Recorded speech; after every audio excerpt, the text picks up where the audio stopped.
So in general, in this group, we are interested in building new instruments, such as Haile the robot, that extend and expand musical expression, musical creativity, musical learning. So all the instruments that we build have the idea that we can create new music and expand what we think about music or what music is.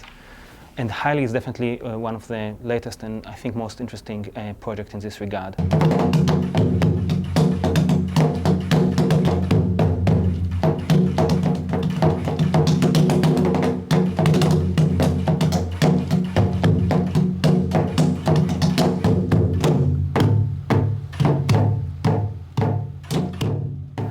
We try to imitate how a person will play with a player.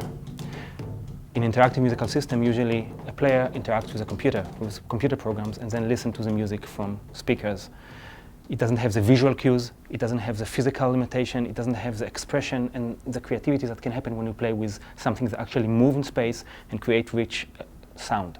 So one challenge in creating Haile was a mechanical challenge, to actually make hands, maybe two hands, that can hit a drum in different locations. That means that it can change the pitch of the sound. That can hit it in different speeds. That means that it can change the velocity or how loud the sound is. But even more importantly, that's a new phase that we're going to start now, change the timbre of the sound. Timbre is the color of the sound, to create rich sonic variety. So currently we have one arm that can move across the drum, change the pitch, change the velocity. Something about the timbre also changes when you play stronger or weaker. The second phase would be to embed the interaction and the whole idea of how we perceive music in this robot. We have an application now that actually tries to model how we feel stability, rhythmic stability works. So what would it take for a particular rhythm for us to feel that it's stable? And what is the mathematical models and transformations that we have to make to it for us to feel that it's less stable? Or similarity. How do we feel we have three rhythms? This looks very similar to that, but less similar to that. So and we feel it as humans. And we listen to music, we feel this is more stable, this is more random, and we feel this melody is similar to that melody, this is less similar.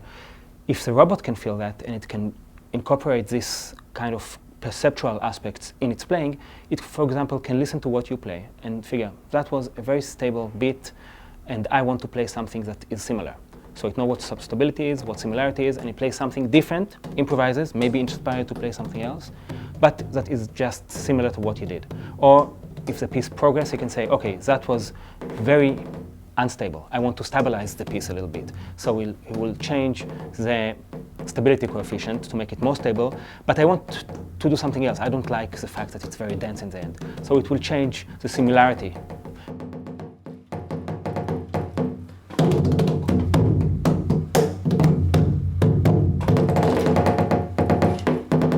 There is a promise of allowing a robot to do something that human can't, and that hopefully will drive this to a new musical experience. So once we are pretty much happy, and it didn't happen yet, but pretty much happy with the way it imitates the way we physically create music and the way we think about basic musical aspects such as similarity, tension, and so on, we will try to push the new things that it can do. Since robots have the physical aspects, but also are driven by computer, we can use a lot of very interesting computer algorithms that a person will never use in order to create music that a person will never play. I often use the example of fractal music. Fractals create very interesting graphical results. There are a lot of research in trying to use fractals to create interesting musical, auditory results. And currently, it's just through computers. So people write algorithms, and it's not interactive, and then they play the music, and you see how that's how fractal music is. But if we embed all kind of fractal algorithms in this robot that get input from player, you will hear the robot plays back to you in a way that a human will never play. No human that I know play music thinking about fractal algorithm. Okay, let's play something on a guitar based on fractal algorithm. So there are all kind of interesting, complex algorithms that we can embed.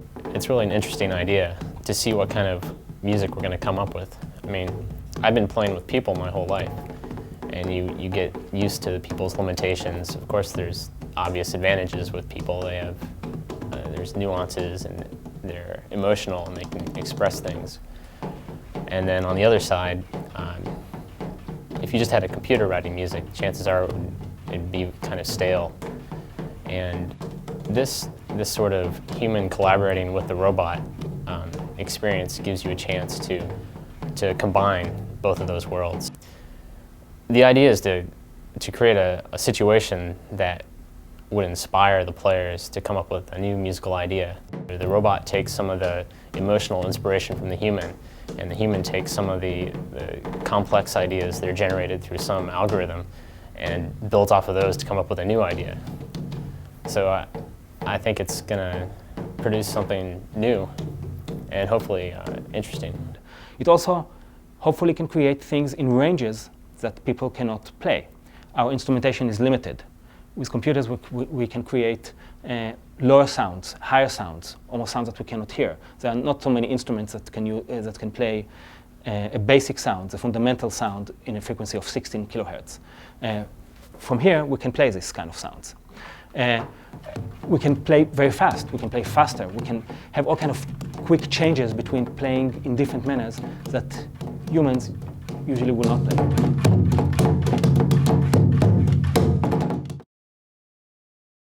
I'm working with Scott Driscoll from mechanical engineering, graduate student, the first graduate student in the music department, without whom we couldn't have built this. And his knowledge in mechanics and programming is amazing, and it's all here in this robot. I did music, a lot of music, until I went to college, and then I had to give that up. And when I came to Georgia Tech, I saw that some classes were offered called computer music. And I thought, wow, this is great. It combines my engineering interests with my musical background. This is a perfect combination of all my interests. Being under the College of Architecture, which is unique in the nation and maybe in the world. The fact that as a part of the College of Architecture, we had such great access to the Advanced Wood Product Laboratory to create this robot. I don't know any other music department in the world that have this kind of facility. It's an amazing facility here on Tech. It's part of the College of Architecture. So we can fit the moving mechanism, the metals and everything. The wood as a choice of material seemed like a good choice to kind of give it more of a softer tone than, say, a robot made out of metal and bolts.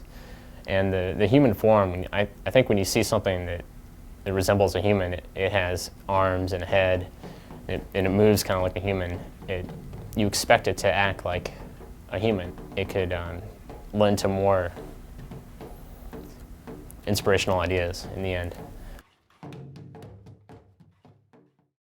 To use this platform, such as a beatbox or such as a robot, to develop pedagogy for children to get access to music, because robots are cool, and playing with someone and see how you can change the way it reacts to you can draw people to thinking about and students to knowing and learning about music, about mechanics, how it works, about physics. What does it mean to have a high-pitched, low-pitched, bright timbre, different kind of timbres.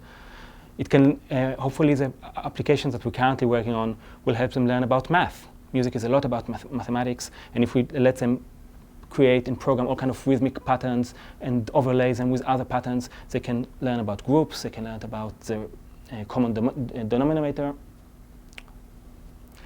and they can get access to areas such as science and technology in a way that probably they wouldn't have anyway. And maybe we can capture and bring people into thinking about these areas through music. Music is common, people love music, and if you can learn by interaction with these kind of instruments about, and not only music, obviously music is very important, but not only music, but also science, technology, programming, mechanics, physics, acoustics, and so on, I think we can do a great service.